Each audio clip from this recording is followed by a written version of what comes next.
hogy ismételten kérjük Önöket, kérjük a résztvevőket, mivel ez egy összerveződő, egy baráti társaság által szerveződött rendezvény, és gyakorlatilag adományokból tartjuk fenn magunkat.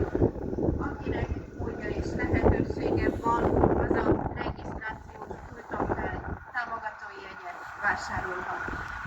Még azt is szeretném elmondani, hogy ott a kis sárga autó oldalánál a kolléganők borzasztó módon sütik ám a reggelit. Aki éhes, az forduljon hozzájuk bizalommal, és ha jól látom, hogy Molnár Laci is megérkezett. Nincs rajtad a kalap, az ég áldjon meg, nem ismerlek meg messziről.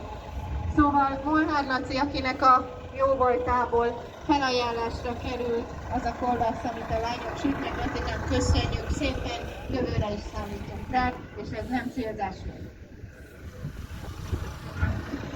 És ezt mondom, köszönjük szépen még egyszer. Tehát aki úgy gondolja, hogy szeretne reggelizni, azóta a lányok előtt a Lacival megteheti. Zsolti közben bőszen pakolja ide az asztalra a tombola felajánlásokat. Bárki, aki megbeszélte vele korábban és hozott tombola felajánlást, azt kérem szépen, hogy itt a színpad előtt látható asztalra tegye ki, ezt fogjuk a